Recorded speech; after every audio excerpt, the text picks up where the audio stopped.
tous, très heureux de vous retrouver pour ce deuxième volet de notre émission consacrée à la poitrine des femmes. Dans un premier temps, nous avons regardé le rapport historique de l'être humain à cette partie de l'anatomie. Comment est-ce que finalement l'homme a perçu ces seins de la préhistoire jusqu'à nos jours, et nous nous sommes intéressés en particulier dans un processus récent à un changement moral qui s'est opéré. Et nous allons essayer au cours de ces 3 émissions d'expliquer ce changement. Dans cette seconde partie, nous allons avoir un regard plus sociologique. Comment est-ce que ce rapport à la poitrine va pouvoir être différemment perçu, que l'on soit en Europe ou dans une autre partie du monde, selon que l'on est dans une civilisation ou dans une autre.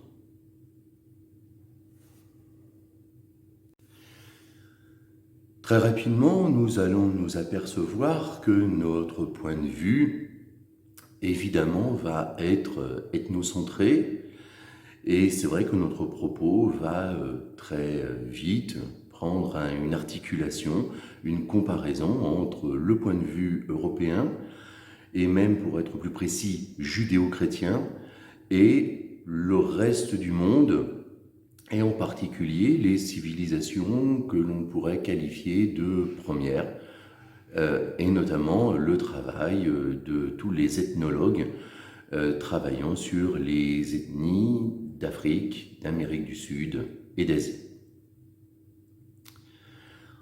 En Europe, nous sommes bercés, nous sommes influencés évidemment par notre civilisation qui trouve son origine, en tout cas intellectuelle, dans le monde grec.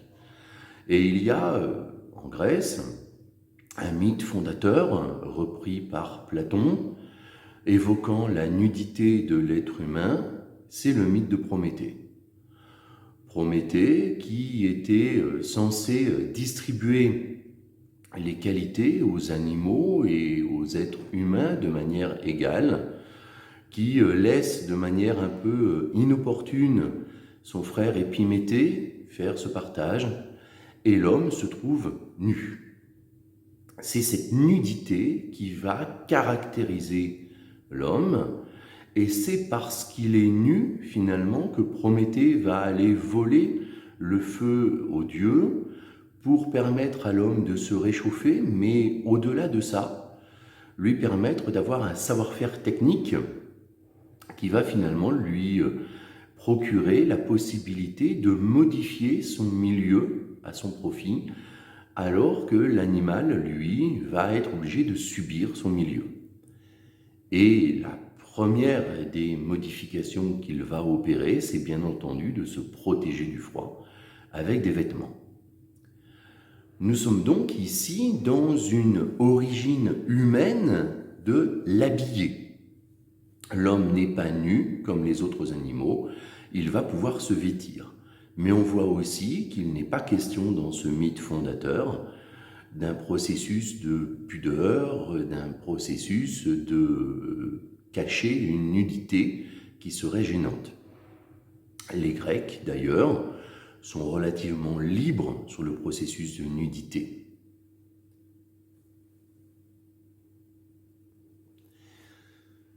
Mais que veut dire nu ? Si nous parlons de cette nudité, il est absolument nécessaire de préciser la définition de ce concept. Alors, le plus simplement du monde, nous allons regarder la définition du dictionnaire. Dans le Robert de la langue française,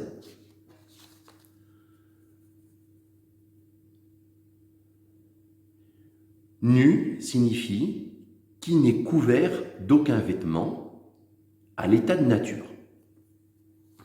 Cette définition est donc extrêmement simple, peut-être même un peu simpliste. Être nu, c'est ne pas avoir de vêtements. On va voir que cette définition est en fait beaucoup plus compliquée que cela, et notamment les définitions des sociologues. Alors je vais reprendre celle de Lévi-Strauss.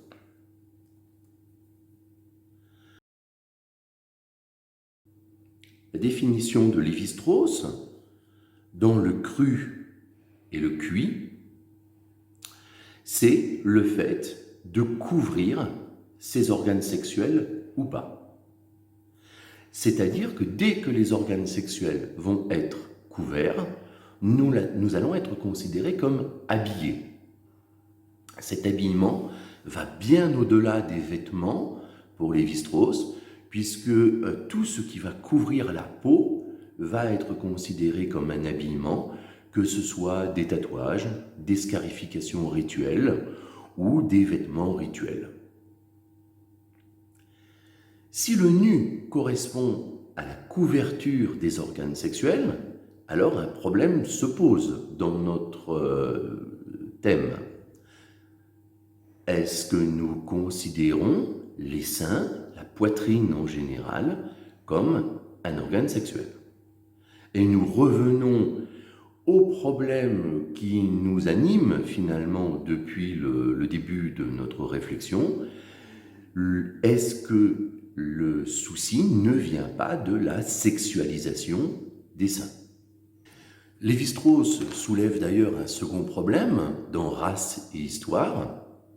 C'est le point de vue très ethnocentré de l'Européen face à la nudité, notamment le fait de considérer que le nu va être la marque de la non-civilisation. En créant une forme de dichotomie, le colonisateur, l'Européen, face à ces civilisations premières, va partir du principe que le civilisé est habillé et le sauvage est nu. C'est une chose qui est extrêmement bien représentée dans la célèbre phrase de Christophe Colomb décrivant les Indiens qu'il a découverts dans le Nouveau Monde. Ils vont nus tels que la mère les a enfantés.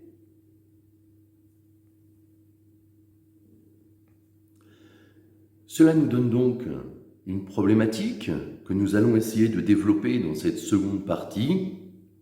Comment peut-il y avoir autant de différences dans le rapport à la nudité, alors que la pudeur est pour Lévi-Strauss un processus universel? Dans un premier temps, nous allons regarder de manière un petit peu plus précise l'Europe, et en particulier la pensée judéo-chrétienne, qui va être extrêmement précise sur le nu et va apporter une rupture à la fin de l'Antiquité. Nous allons, dans un second temps, regarder le reste du monde et ce que nous allons plus généralement appeler les civilisations premières. Pourquoi est-ce que finalement la nudité, à l'origine, n'était pas marquée par la même pudeur que le monde judéo-chrétien, bien que cette pudeur existe partout, que ce soit un bien commun pour l'humanité, comme le précise Lévi-Strauss. Et puis, dans un troisième temps, nous allons essayer de voir comment ces deux visions européennes et puis premières vont s'articuler.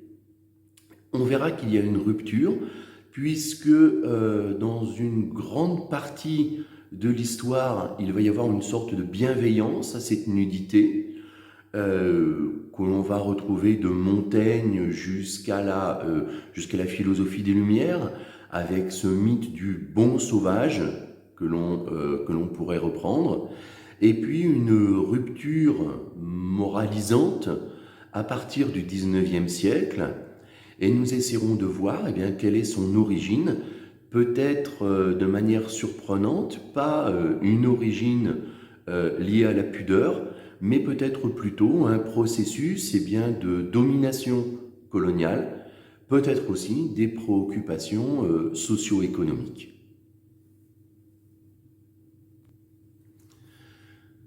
Donc, comme nous l'avons dit, nous allons commencer notre point de vue sur l'Europe et nous allons, logiquement, commencer par le début de notre civilisation, c'est-à-dire l'Antiquité grecque. Nous avons évoqué en introduction le mythe de Prométhée et nous allons essayer de voir comment est-ce que les Grecs allaient appréhender la notion de pudeur. Généralement, on pourrait qualifier la nudité dans le monde grec de symbole de force et de puissance. Généralement, on va être nu lorsque l'on va être, entre guillemets, civilisé, et c'est plutôt le sauvage, plutôt le barbare qui va être habillé. Malgré tout, la nudité est très peu représentée jusqu'en gros le 5e siècle avant Jésus-Christ. Le mot eidos, en grec, va évoquer la pudeur. C'est en tout cas la manière dont il est le plus généralement traduit. Dans l'éthique à Nicomaque, eidos, c'est la crainte de subir l'ignominie, comme une sorte de retenue pudique qui anticipe la peur que causerait l'humiliation. C'est en même temps quelque chose qui va nous préserver. En effet, si dans le monde grec, l'absence de vêtements va pouvoir être considérée comme une sollicitation sexuelle, eh bien la nudité va être très très peu représentée jusqu'au 5e siècle. La femme honnête, comme nous le dit Hérodote dans cette sentence assez célèbre, en même temps qu'elle se dépouille de sa tunique, une femme se dépouille aussi de son naïdos, c'est-à-dire de sa pudeur. Il y a une rupture nette au 5e siècle que l'on pourrait presque associer avec le rôle d'Aspasie auprès de Périclès et également de Socrate. Pour rappel, Aspasie était une prostituée grecque, une courtisane extrêmement cultivée, qui a joué un rôle politique, intellectuel, philosophique extrêmement important à Athènes. Il y a donc une valorisation en quelque sorte du nu. La courtisane va pouvoir se montrer nue alors qu'elle est aussi acceptée socialement, puisque Aspasie a été reconnue comme épouse légitime par Périclès, et les enfants qu'il a eus d'elle vont également être reconnus et vont même jouer un rôle politique important dans le futur Athènes. On voit aussi cette rupture, par exemple, dans les comédies d'Aristophane. Une rupture se présente notamment avec la pièce Lysistrata. Les pièces antérieures ne présentent jamais les femmes, et puis, d'un seul coup, la femme va prendre un rôle important, et finalement, cette nudité, cet attrait sexuel va être quelque chose de valorisé à la fois socialement et politiquement. Pour resituer dans le contexte, Lysistrata est une satire écrite par Aristophane, où finalement les femmes vont faire la grève du sexe pour obliger les hommes à faire la paix, à arrêter cette guerre perpétuelle notamment entre Sparte et Athènes, guerre qui finira par détruire le monde grec tel que Périclès avait pu le connaître. Au niveau de l'art, également, la représentation du nu féminin va être extrêmement rare également au 5e siècle, à part sur quelques vases. Et encore, c'est une catégorie sociale extrêmement précise. Ce sont les joueuses de flûte, les courtisanes qui vont être représentées nues, mais les personnes ayant un rôle social ou les divinités vont être couvertes. À partir du 5e siècle, on va voir cette même évolution dans la pensée grecque. On va d'abord avoir des drapés qui, par leur transparence, permet de deviner la nudité, en particulier celle de la poitrine. Et puis, dans un second temps, eh bien, le nu va être exploité de manière extrêmement présente dans tout l'art grec, que ce soit la peinture ou la statuaire. Praxitèle, étant le premier sculpteur grec, a osé représenter Aphrodite entièrement nue au milieu du IVe siècle avant Jésus-Christ. On voit donc que la fin de l'Antiquité grecque va être marquée par une très grande liberté au niveau de la nudité, en particulier de la poitrine.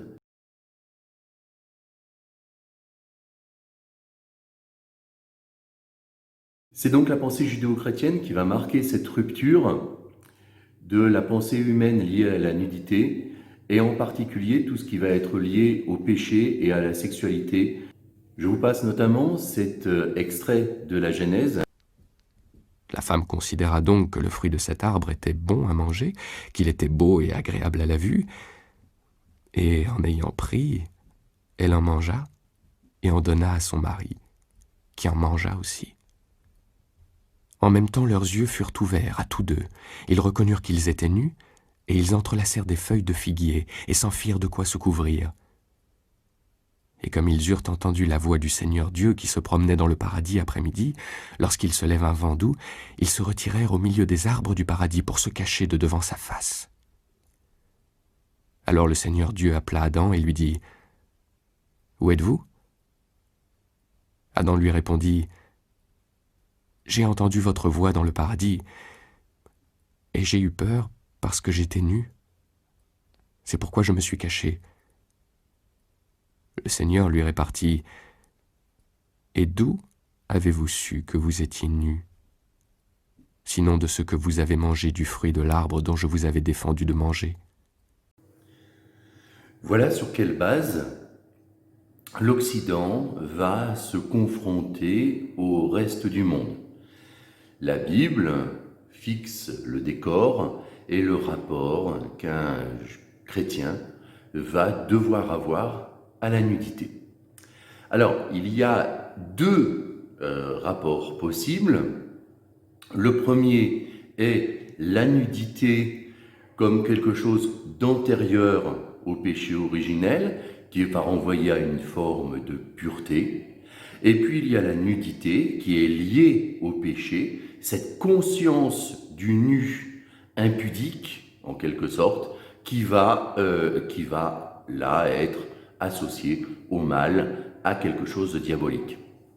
Et ce sont ces deux rapports-là que va entretenir l'Occident et les nations colonisatrices avec le reste du monde. Dans un premier temps, avec le mythe du bon sauvage, un rapport à la pureté de ces peuples considérés comme nus par l'Occident. Et puis, dans un second temps, quelque chose qu'il va falloir éradiquer, il va falloir habiller ces sauvages pour les civiliser. Pourtant, Lévi-Strauss nous affirme que cette nudité qui est perçue par les Occidentaux, en fait, n'existe pas. Dès que le corps va être couvert, il va être habillé. Dès que la peau va être couverte de quelque chose, elle va être habillée. Que ce soit l'escarification que l'on va pouvoir trouver en Afrique, que ce soit les tatouages que l'on va pouvoir trouver en Asie, en Océanie, ou que ce soit les peintures, les vêtements rituels que l'on va pouvoir trouver, par exemple, en Amérique du Sud. C'est notamment les peuples d'Amérique du Sud que va étudier plus particulièrement Lévi-Strauss. En effet, selon lui, il fallait être peint pour être un homme. Celui qui restait à l'état de nature ne se distinguait pas de la brute. Il se passe quelque chose de très particulier lorsque Lévi-Strauss se trouve face à ces Indiens. Lui-même est frappé par leur nudité peinte, mais eux-mêmes sont frappés, sont choqués de son indécence parce qu'il porte des vêtements mais il n'est pas peint.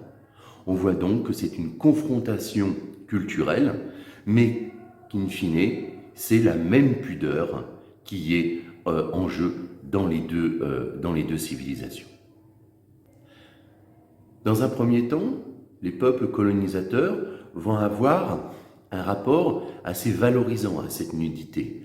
Ils ont l'impression d'avoir découvert le paradis terrestre où l'homme vit à l'état de nature tel que Dieu les a créés.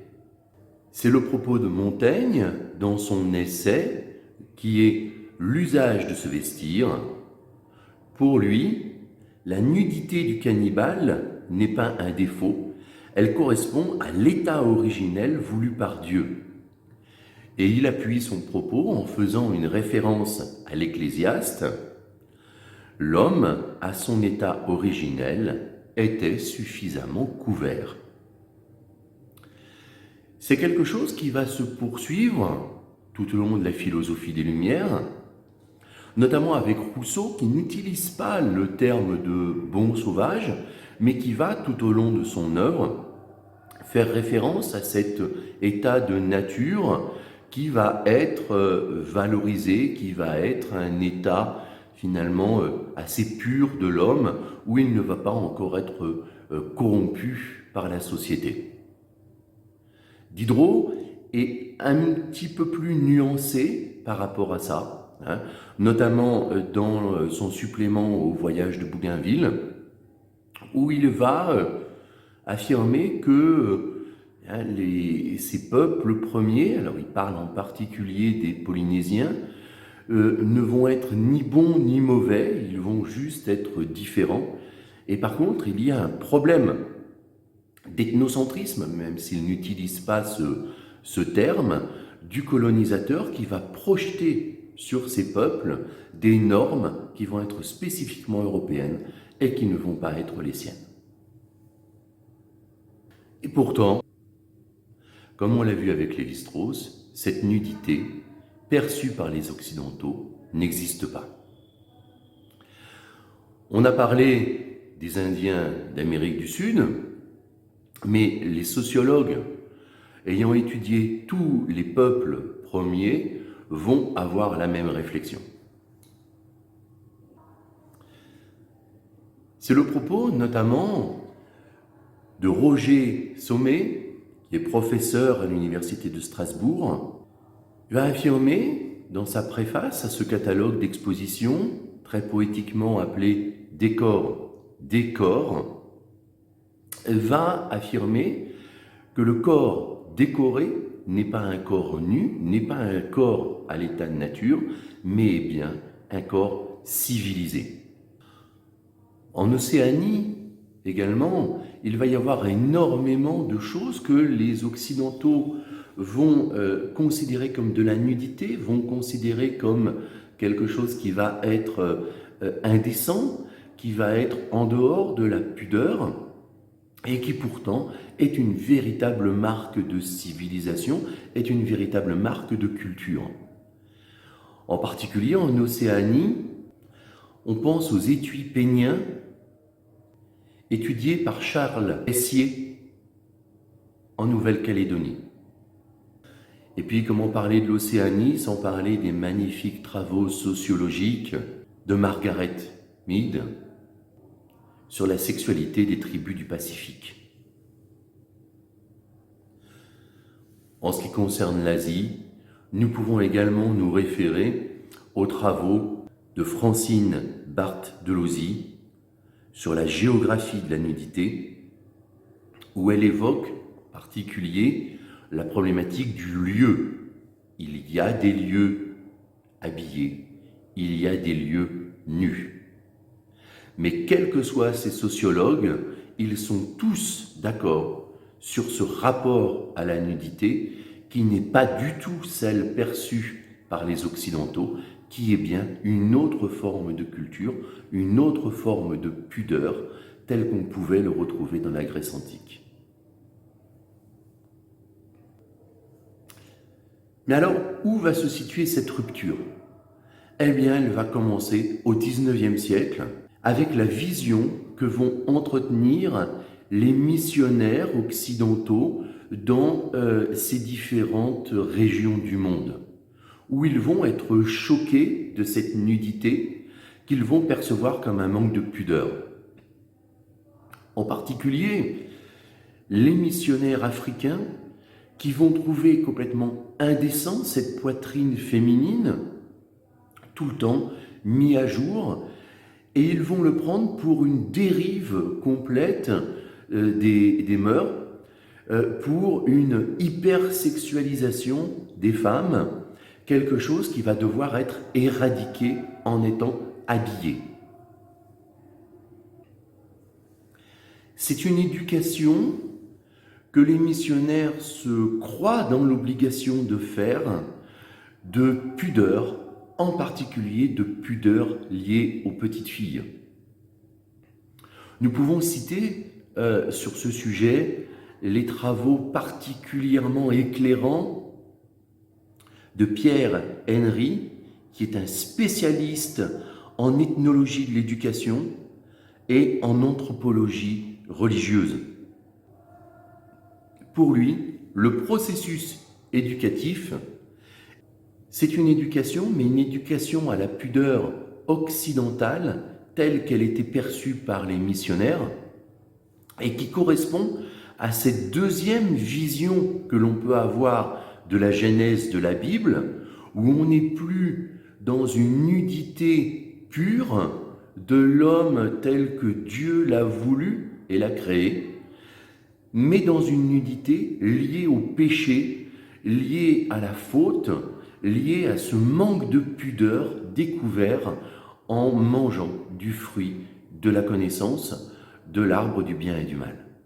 Depuis des siècles, la pédagogie morale repose dans la tradition européenne sur la nécessité de la coercition et de la contrainte. Il agit pour inculquer aux enfants des règles de conduite et de redresser une nature déviée, sinon retorse, des origines.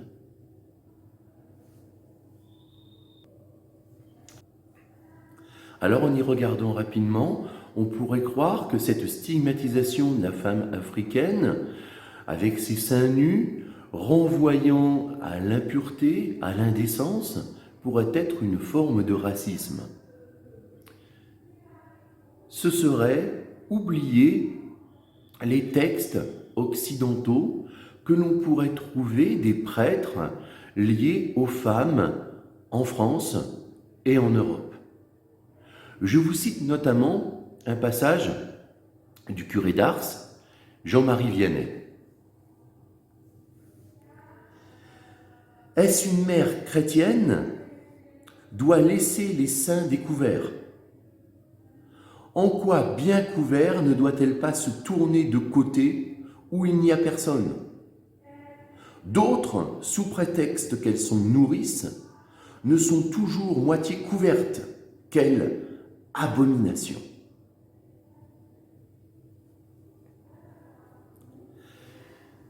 Ce n'est donc pas une stigmatisation de la femme africaine qui est en jeu ici. C'est une stigmatisation de la femme, et en particulier de son aspect sexualisé.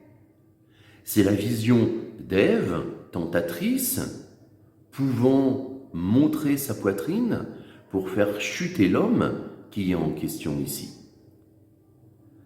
Ce n'est donc pas une vision raciste, c'est une vision misogyne. La sexualisation du corps de la femme est un processus qui permet de participer à une domination patriarcale.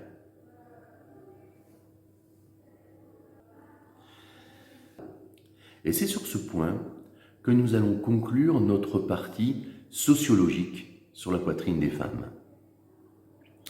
La sexualisation de la poitrine des femmes, dans le processus colonial, a participé à la domination de l'Occident sur les peuples premiers. Et exactement de la même manière, en utilisant les mêmes leviers, la sexualisation de la poitrine de la femme en Occident a participé à la domination de l'homme sur la femme, l'associant systématiquement à l'impudeur, à la décence et donc à une forme d'infériorité.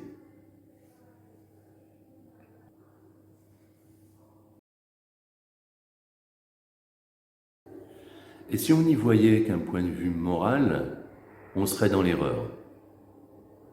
Comme cette intervention d'un explorateur anglais devant la chambre de commerce de Manchester, qui, sous couvert des évangiles, voulant habiller les sauvages, il s'apitoya sur la nudité scandaleuse des Congolais, pour ensuite rappeler l'obligation chrétienne édictée dans l'épître de Saint Jacques de vêtir ceux qui sont nus.